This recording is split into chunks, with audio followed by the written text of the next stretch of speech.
तो आज आप लोगों को एकत्रित किया गया है कि विश्व की जो टॉप 10-15 प्रकार की पुलिसिंग है, 15 देशों की जो पुलिसिंग व्यवस्था है उसके बारे में बताने के लिए भारत के टॉप 5 स्टेट जिनकी पुलिसिंग अच्छी मानी जाती है और उत्तर प्रदेश पुलिस में उत्तर प्रदेश पुलिस जिसमें हम लोग जैसे नागरिक पुलिस में है, इसके अलावा और कौन कौन सी पुलिस काम कर रही है क्राइम के क्षेत्र में, इन्वेस्टिगेशन के क्षेत्र में, उसके बारे में आप लोगों से एक चर्चा होगी। इस चर्चा का मुख्य उद्देश्य यह है कि एक दूसरे से संवाद आप स्थापित करना, साथ के साथ जो है पुलिसिंग में प्रोफेशनल नॉलेज को बढ़ावा देना, हम अपने काम को जाने, अपने पुलिसिंग को जाने। और ये ज्ञानवर्धक वीडियो रहेगा, इसको जो भी पुलिसकर्मी कोई अगर देखता भी है यूट्यूब के माध्यम से उसको भी ज्ञान की प्राप्ति होगी। साथ के साथ हमारे उत्तर प्रदेश की जनता, भारत की जनता भी देखेगी कि हमको इस प्रकार के क्राइम में किस पुलिस से मदद लेना है, कहाँ हम जाएं। तो इन सब बातों पर आज चर्चा होगी। तो आपको सबसे पहले विश्व की जो टॉप पुलिसिंग, जैसा कि कल हमने बताया था कि हमारी उत्तर प्रदेश पुलिस को भी विश्व में जो माना जाता है कि मौसाद की गोपनीयता, केजीबी की सुरागदसी, एफबीआई की अनुसंधान क्षमता, स्कॉटलैंड यार्ड पुलिस की चपलता, एक्टिवनेस को अपने अंदर समाहित करना है। तो आज हम CIA के बारे में बताएंगे, FBI के बारे में बताएंगे, मौसाद के बारे में बताएंगे, KGB के बारे में बताएंगे, भारत की जो टॉप पुलिसिंग व्यवस्था है इंटेलिजेंस ब्यूरो के बारे में बताएंगे, CID के बारे में बताएंगे, रिसर्च एंड एनालिसिस विंग के बारे में बताएंगे। उत्तर प्रदेश में जब हम आते हैं तो उत्तर प्रदेश नागरिक पुलिस के अलावा हम देखते हैं कि CBCID काम करती है, आर्थिक अपराध शाखा एक काम करता है, एक ATS काम करती है, एक UPSTF काम करती है। सब कामों के बारे में थोड़ा थोड़ा हम आपको ब्रीफ करेंगे ताकि आप और हम दोनों मिलकर एक संवादात्मक शैली का विकास करें, एक दूसरे से अपनी बात शेयर करें, एक दूसरे के ज्ञान को हम स्वीकार करें। कोई आदमी परफेक्ट नहीं है, संवाद से ही ज्ञान की वृद्धि होती है। तो हम शुरू करते हैं। सबसे पहले जो शब्द हमने यूज किया, मौसाद। मौसाद जो है इजराइल की एक खुफिया एजेंसी है। इसका गठन 1949 में हुआ था। कब हुआ था? आप बताइए विके, कब हुआ था? 1949 में इसका गठन हुआ था। इसका मुख्यालय वो एक जगह है तेल अवीव, इजराइल में एक जगह है तेल अवीव, यहाँ पर इसका मुख्यालय है मौसाद का। यह इजराइल की खुफिया एजेंसी है जो देश की सुरक्षा और गुप्त ऑपरेशनों के लिए जानी जाती है। दुनिया की सबसे शक्तिशाली खुफिया एजेंसी कही जाती है इसको। यह इजराइल की सीक्रेट सर्विस प्रदान करती है, एक गुप्तचर के रूप में काम करती है। आतंकवाद विरोधी जो ऑपरेशन इजराइल चलाता है उसमें ये मौसाद काम करती है। और जो आजकल साइबर अपराध चल रहे हैं तो साइबर इंटेलिजेंस और टेक्नोलॉजी पर भी ये काम करती है। कौन सी संस्था काम करती है आप बताइए? कौन सी संस्था, किस संस्था की हम चर्चा कर रहे हैं? नौसाद नहीं, मौसाद। मौसाद। आप बताएं क्या नाम लिया हमने? मौसाद। तो यह याद रखिए, कहाँ की खुफिया एजेंसी है ये? इजराइल की है। ठीक है। तो ये एक बहुत बड़ी खुफिया एजेंसी है, विश्व की टॉप मोस्ट खुफिया एजेंसी मानी जाती है इजराइल की। क्या नाम है? मौसाद। कब इसका गठन हुआ था? 1949 में इजराइल ने इसका गठन किया था। दूसरा हम आते हैं, दूसरा शब्द हमने क्या इस्तेमाल किया था कि मौसाद की गोपनीयता, FBI की अनुसंधान क्षमता, यानी कि इन्वेस्टिगेशन का तरीका सबसे बेहतरीन कौन करता है? अमेरिका का एक पुलिस डिपार्टमेंट है जिसको FBI कहते हैं। क्या कहते हैं? F का मतलब फेडरल, F का मतलब और B का मतलब ब्यूरो और of investigation, federal bureau of investigation. Federal संघ वो होता है, संघ को फेडरल कहते हैं। जैसे भारत राज्यों का संघ है तो फेडरल, भारत क्या है? संघ है। हम उसके स्टेट हैं, राज्य हैं, तो हमारी अलग एक पुलिस है राज्य की, एक संघ की पुलिस होगी। तो संघ की कोई अतिरिक्त पुलिस नहीं है। तो लेकिन IB, RA, CID ये अपने भारत की संघ की पुलिस है। ठीक है ना? हम किसके पुलिस हैं? राज्य के पुलिस है। पुलिस जो है संविधान के भाग 7वीं अनुसूची में, अनुसूचियां हैं 12 अनुसूचियां बनी हुई हैं, शेड्यूल जो जिसको बोलते हैं, हर शेड्यूल में सब्जेक्ट रखे गए हैं कि किस सब्जेक्ट में कौन सी अनुसूची में कौन होगा।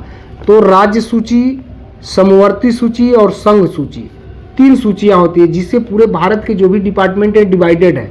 तो हम 7वीं अनुसूची के अंतर्गत राज्य सूची के अंतर्गत हैं। हम कहाँ पर हैं? हमारे ऊपर कानून कौन बना सकता है? राज्य बना सकता है। ठीक है, तो हम FBI की चर्चा कर रहे थे। ये USA का न्याय विभाग के अंतर्गत ये काम करती है। 1908 में इसकी स्थापना हुई थी। कब हुई थी? 1900। ये criminal investigation, national security information collect करती है। ये भी साइबर क्राइम पर काम करती है, डिजिटल सिक्योरिटी पर काम करती है और काउंटर टेररिज्म ऑपरेशन में भाग लेती है, माने आतंकवाद निरोधी जो अभियान चलाए जाते हैं उसमें भाग लेती है। ये साइबर के साथ साथ फॉरेंसिक साइंस और रिसर्च में भी काम करती है। तो इस प्रकार से ये नंबर 2 पर मैं मानता हूँ। और जो हमारे गूगल में अन्य जो भी सर्च इंजन है वहाँ से देखने पर ये नंबर 2 की पुलिस मानी जाती है, FBI। ठीक है, तीसरे नंबर पर आते हैं जो हमने शब्द इस्तेमाल किया था कि मौसाद की गोपनीयता, FBI की अनुसंधान क्षमता और KGB की सुराग रसी। एक शब्द हमने इस्तेमाल किया था शुरू में, क्या? KGB की सुराग रसी। तो KGB रसिया की है। अब इसका नाम थोड़ा बहुत जटिल है, फिर भी मैं पढ़ के बोल दे रहा हूँ। कोमिटेट गोसू डे स्टेबेनाय, ये वहाँ की पुलिस का नाम है, KGB का, शॉर्ट में इसको KGB कहते हैं। 1954 में USSR में इसका गठन हुआ था। USSR जब रसिया संयुक्त रूप से साथ जब डिवाइड उसका नहीं हुआ था, रसिया 13-14 स्टेटों में डिवाइड हो गया था ना, वो कंट्री बन गए, तो उसको बोला जाता था उस समय USSR। क्या बोला जाता था? USSR बोला जाता था। तो USSR में ये 1954 में KGB का गठन हुआ और 1991 तक, जब तक USSR टूटा नहीं अलग अलग देशों में, तब तक ये KGB वहाँ की संस्था चलती रही। और इस 1991 में जब रसिया टूट गया, कई स्टेटों में हो गया, कई देशों में विखंडित हो गया, तब वहाँ की इसी का एक दूसरी संस्था उन्होंने नाम दिया। उसका नाम उन्होंने दिया FSB। क्या नाम दिया? FSB का मतलब फेडरल सिक्योरिटी सर्विस। FSB का मतलब फेडरल सिक्योरिटी सर्विस। ये किसका स्थान ले लिया उन्होंने? KGB का। तो KGB की सुराग रसी सबसे महत्वपूर्ण। जैसे हम लोग जब रवानगी करते हैं किसी माल मुलजिम की, सुराग रसी पता रसी में तो लिखते हैं ना कि सुराग रसी पता रसी के लिए मामूर हुआ। तो इसकी जो सुराग रसी थी, यानी कि पता लगाने की क्षमता थी अपराधियों के बारे में, वो सबसे नंबर 1 की मानी जाती थी KGB का। वही काम आज FSB कर रही है। कौन कर रहा है? FSB कर रहा है। अब एक चौथा हमने पुलिस का नाम लिया था कि मौसाद की गोपनीयता, KGB की सुराग रस्सी, FBI की अनुसंधान क्षमता और स्कॉटलैंड यार्ड की चपलता। ये हमने शुरू में नाम लिया था। तो स्कॉटलैंड यार्ड पुलिस जो है यूनाइटेड किंगडम की पुलिस कहलाती है। यूनाइटेड किंगडम किसको कहा जाता है? ब्रिटेन और उसके जो सहयोगी देश हैं जो UK में सम्मिलित हैं उनको कहा जाता है यूनाइटेड किंगडम। खासतौर से आप ब्रिटेन या लंदन को समझ सकते हैं।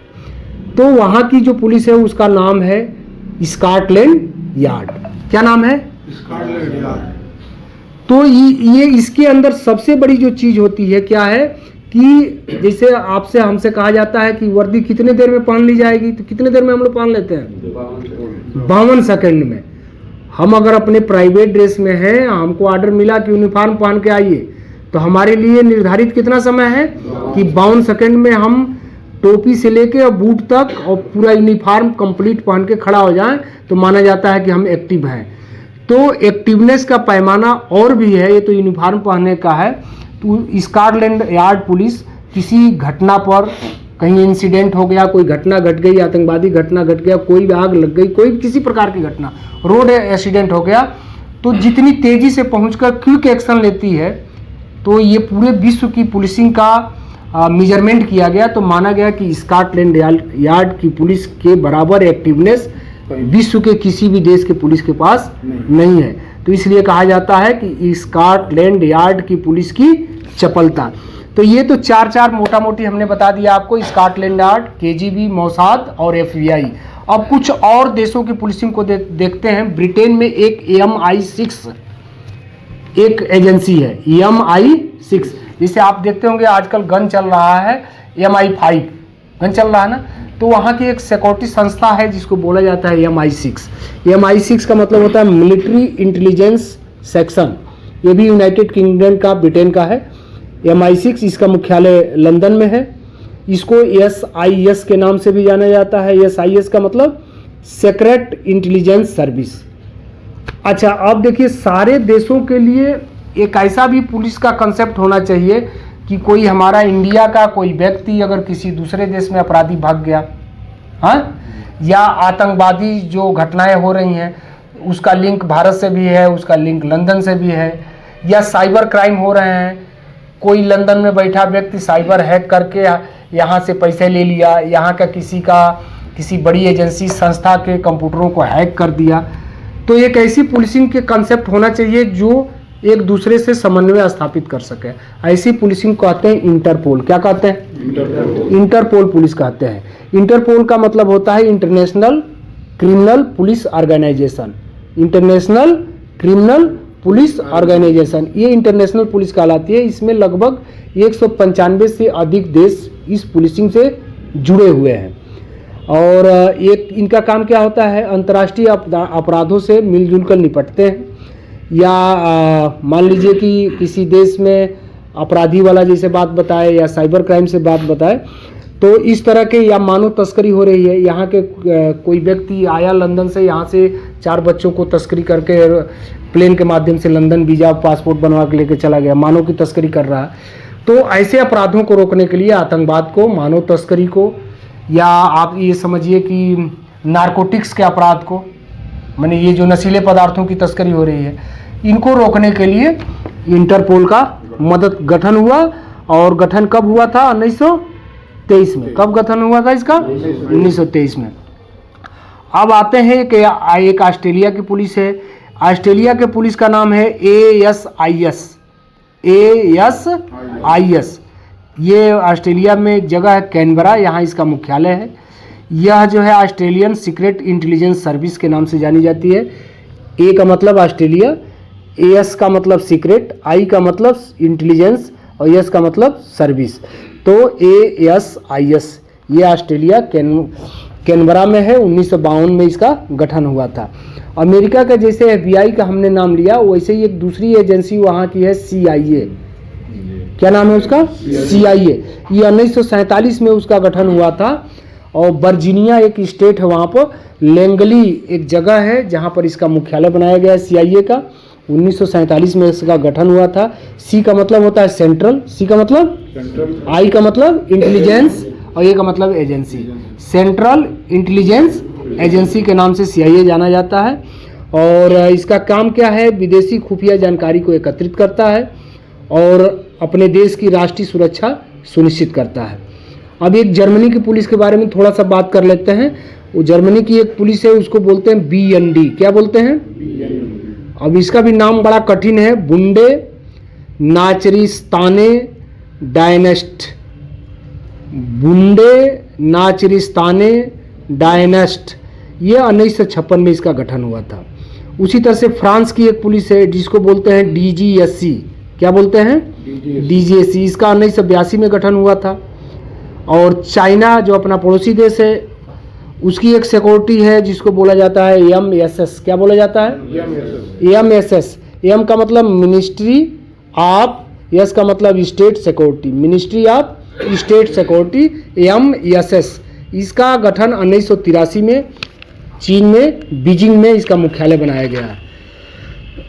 अब स्पेन की पुलिसिंग पर थोड़ा सा प्रकाश डालेंगे। 1844 में इसका गठन हुआ था। इसका नाम है गार्डिया सिविल। क्या नाम है? गार्डिया सिविल। कहाँ, किस देश का है ये? स्पेन का।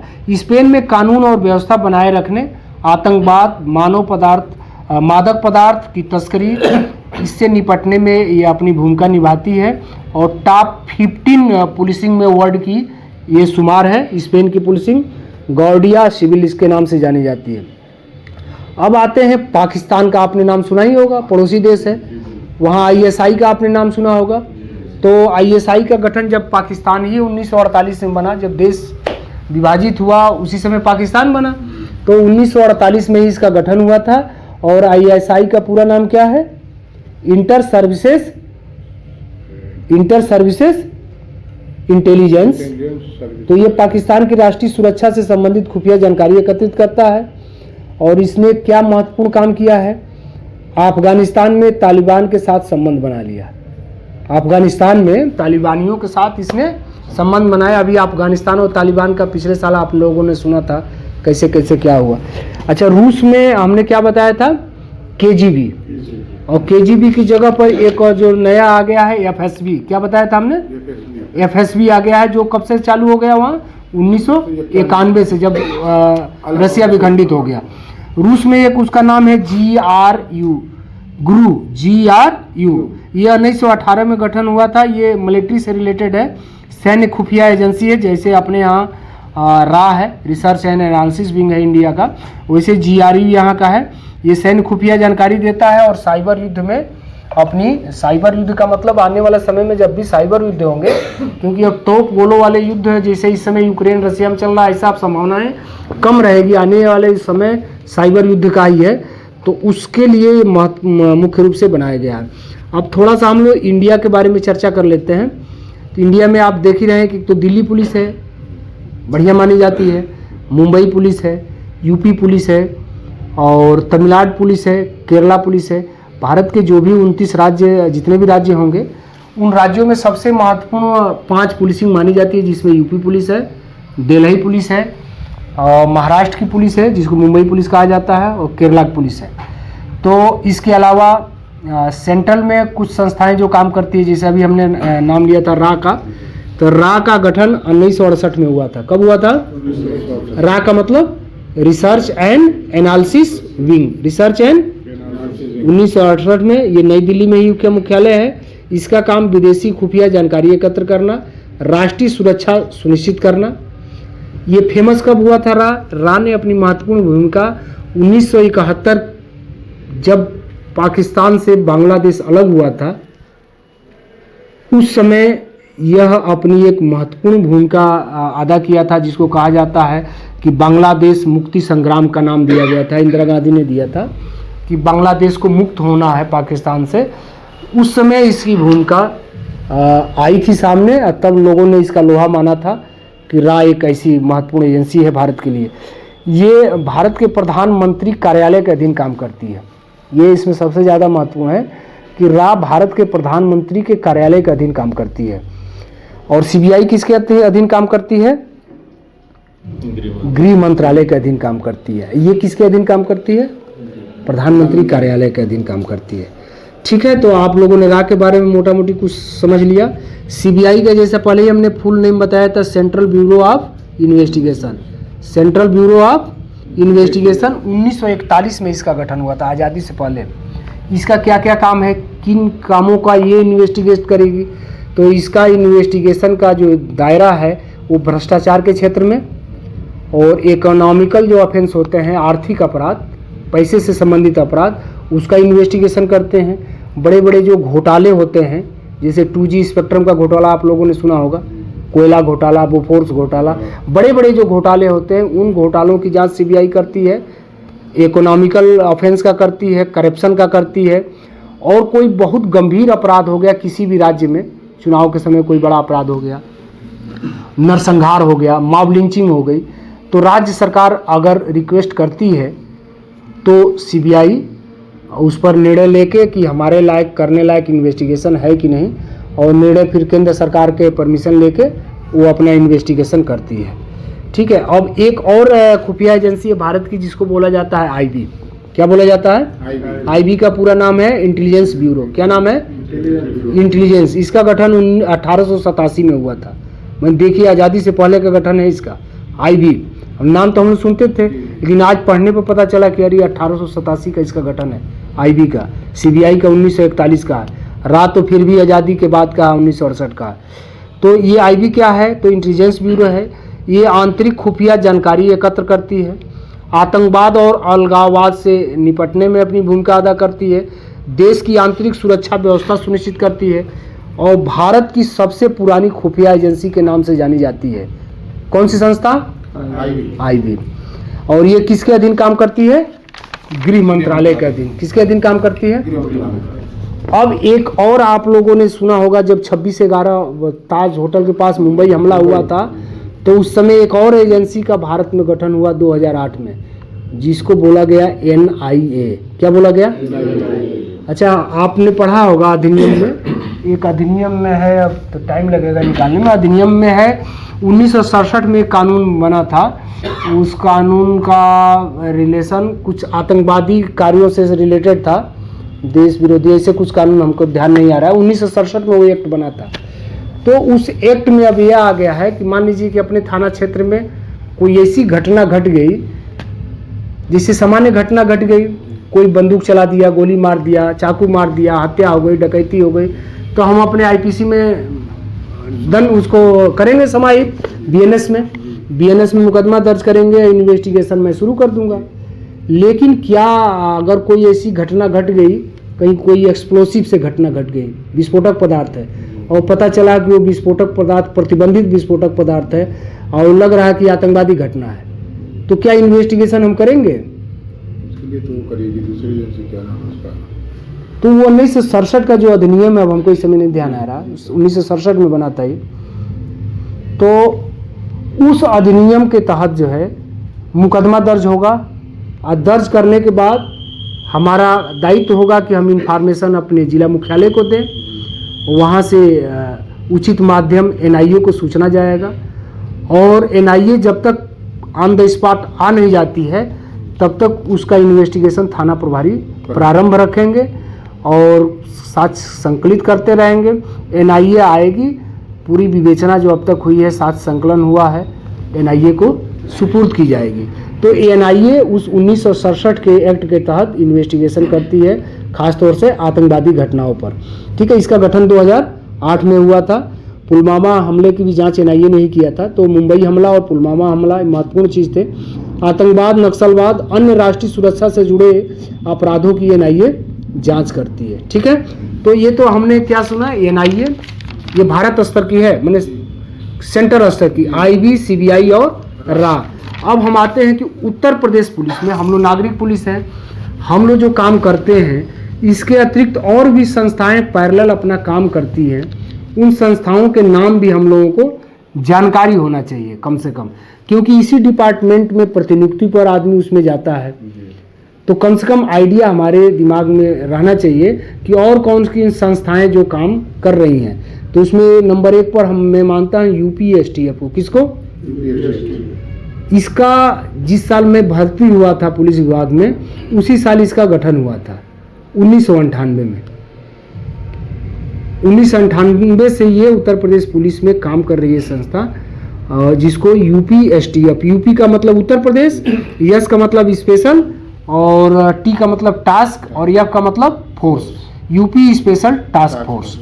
ठीक है, ये आतंकवादी संगठनों और पर प्रभावी कार्रवाई करती है, बड़े बड़े अपराधियों पर, जैसे विकास दुबे इनकाउंटर में भी इसकी भूमिका थी। तो संगठित अपराध, आतंकवाद, नक्सलवाद और गंभीर अपराध, UP-STF का किस पर प्रहार रहता है?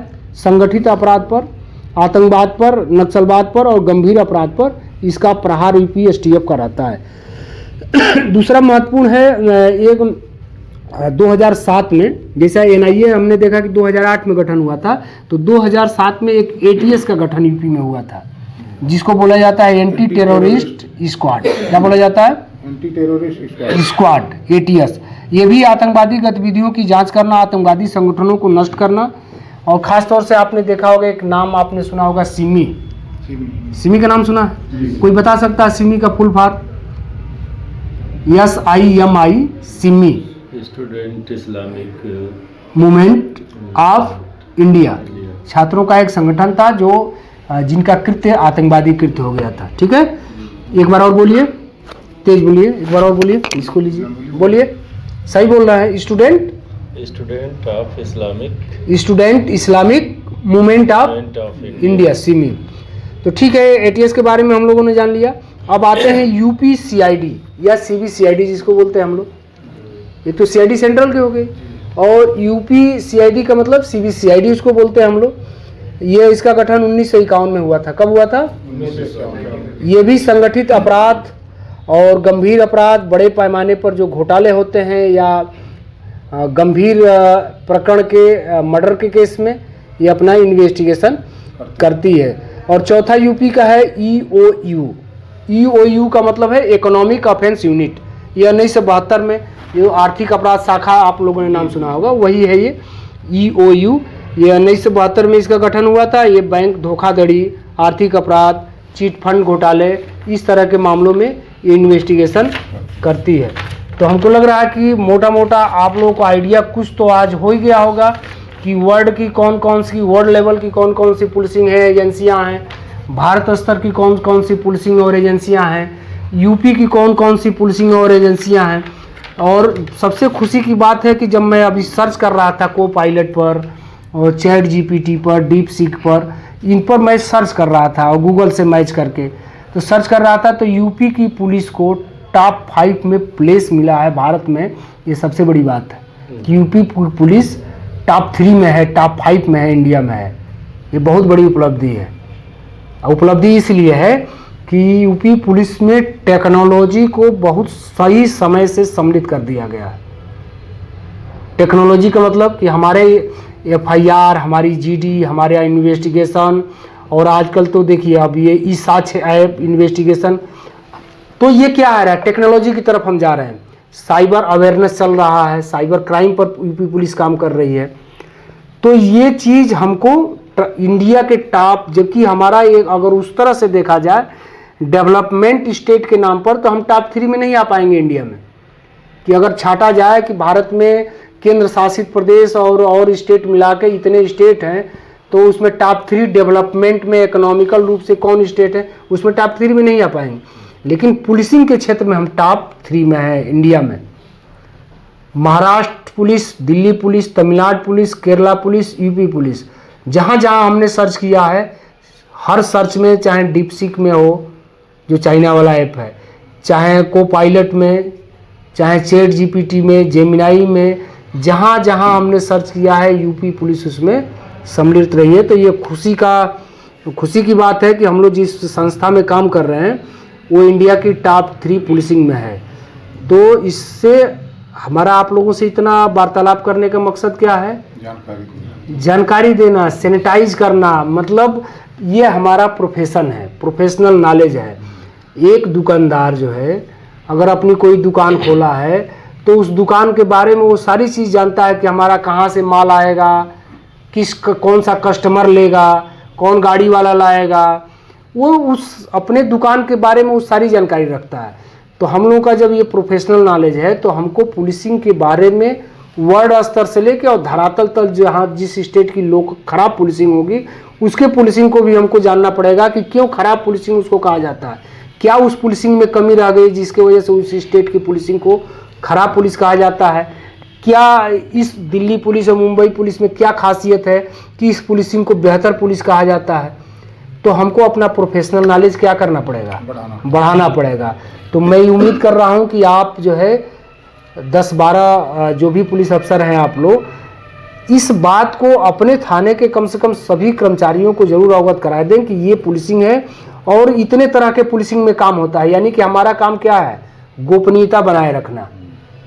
हमने कहा है ना कि मोसाद की गोपनीयता, माने इजराइल की जो पुलिसिंग मोसाद है उसकी कोई भी वर्क को न्यायालय से पहुंचने से पहले कोई जान नहीं पाता है। वो जो भी इन्वेस्टिगेशन, जो ही वर्कआउट करते हैं, न्यायालय से पहुंचने से पहले उसकी पुलिसिंग को कोई नहीं जान पाता है कि उसमें क्या, किस क्राइम में, किस इन्वेस्टिगेशन में क्या हो रहा है। तो हमको मोसाद की गोपनीयता को अपने अंदर आत्मसात करना होगा। हमको किस तरह से एक्टिव होना होगा, जैसे स्कॉटलैंड यार्ड की पुलिस एक्टिव है, किसी घटना पर कितना रिस्पांस टाइम, जैसे हम आज देखते हैं ना कि 7 मिनट 8 मिनट 112 का रिस्पांस टाइम है, ऐसे हमको अपना रिस्पांस टाइम में इम्प्रूव करने की आवश्यकता है कि रिस्पांस टाइम हम अपना इम्प्रूवमेंट करें। तो FBI की क्या है, अनुसंधान क्षमता। मैंने जो FBI है, अमेरिका की फेडरल ब्यूरो ऑफ इन्वेस्टिगेशन, जो इन्वेस्टिगेट करती है, वहाँ की न्याय विभाग के अंतर्गत काम करती है, उसके इन्वेस्टिगेशन के तरीकों को हमको सीखना होगा कि वो किस तरह से इन्वेस्टिगेट करते हैं कि न्यायालय छोड़ नहीं पाता मुकदमों को। तो हमको अपने इन्वेस्टिगेशन में कौन से वैज्ञानिक साक्ष्य पुटअप करने हैं, कौन से डॉक्यूमेंट्री साक्ष्य पुटअप करने हैं, कौन से साइंटिफिक साक्ष्य, फोरेंसिक साक्ष्य, जो भी साक्ष्य जितने प्रकार के जो अकाट्य हैं उसको समाहित करना है। और चौथा चीज़ हमने क्या बताया था, KGB की सुराग रस्सी। तो KGB का अब नाम क्या हो गया है, KGB का नाम चेंज हो गया है, KGB हट गई 1991 में, FSB आ गई, फेडरल सिक्योरिटी सर्विस। उसकी क्या महत्वपूर्ण चीज़ है FSB की, वो क्या उसका क्या अच्छाई है, हाँ, मतलब किसी माल मुलजिमाम की सुराग रस्सी, पता रस्सी जो हम लोग करते हैं वो किस तरह से करते हैं, इसके बारे में हम एक दिन और विस्तृत और स्टडी कर लेते हैं। और मैं अभी साइबर रिलेटेड भी 2-4 किताबें और अभी मंगाया हूँ। जो अमित दुबे की एक किताब है, वो IIT से पढ़े हुए हैं, उनको उत्तर प्रदेश पुलिस ने बहुत पहले हायर किया था। वो IIT कंप्लीट करने के बाद पुलिस के साथ साइबर क्राइम पर काफ़ी दिनों तक काम किए। एक प्रोफेसर त्रिवेणी सिंह का आप लोगों ने नाम सुना होगा, SSP रहे आजमगढ़, वो अपने यहाँ उत्तर प्रदेश पुलिस में साइबर पर बहुत काम किए हैं। दोनों आदमी की एक एक किताब मैं मंगाया हूँ, ऑर्डर कर दिया हूँ, 2-1 दिन में आ जाएगी। उसको पढ़ने के बाद और मैं विस्तृत इस पर चर्चा करूँगा। हमको अपना प्रोफेशनल नॉलेज ठीक करना है हम लोगों को। जनता में हमारी स्वीकार्यता तभी बढ़ेगी जब हमको अपने काम के प्रति हम ईमानदार, वफादार और जागरूक रहेंगे, और उस तरह से परफॉर्मेंस हम जनता को दे पाएंगे। तो आप लोगों से यही है कि थोड़ा सा अवेयर होइए, सैनिटाइज होइए अपने आसपास। जैसे आप 12-14 लोगों को हमने यहाँ 10 मिनट समय लेके और बताया, ऐसे ही जहाँ आप रहिए पुलिसिंग की बात करिए, जहाँ आप रहिए पॉजिटिव थिंकिंग की बात करिए। उससे क्या होता है, ये हमारा जो मस्तिष्क है ना, ये मस्तिष्क, इस मस्तिष्क के दिन भर में जितने प्रकार के आपके विचार आएंगे और भी शरीर के जो ऑर्गन्स हैं उससे प्रभावित होंगे आपके सोच से। और जब इससे अलग आप सोचेंगे कोई चीज़, तो उस तरह का आपका शरीर प्रभावित होगा। जो आपकी पुलिसिंग है, जो दिनचर्या है, वो तो करना ही करना है। जब भी आपको 10 मिनट टाइम मिले, अपने प्रोफेशनल नॉलेज के चक्कर में पड़िए कि यार वो त्यौहार है, इस त्यौहार में और क्या क्या करें कि उस दिन जो है कोई विघ्न बाधा ना आए। यार ये हमको ये सम्मान मिला है, ये मिल नहीं रहा है, तामील करने का तरीका क्या है, ये वारंट मिला है, गिरफ्तारी नहीं हो पा रही है, क्या तकनीक लगाएं कि मुलजिम को हम गिरफ्तार करके न्यायालय के समक्ष प्रस्तुत कर दें। तो अपनी पुलिसिंग के बारे में हम जब दिन भर सोचेंगे और कंपेयर करेंगे कहीं अन्य स्टेट की पुलिसिंग से, अन्य देश की पुलिसिंग से, तो क्योंकि नौकरी हम लोगों को करना है लंबा। ये नहीं है कि 2 महीना 4 महीना के लिए हम आए हैं इस विभाग में और रिजाइन देंगे, दूसरी कंपनी में चले जाएंगे, तीसरी कंपनी में चले जाएंगे।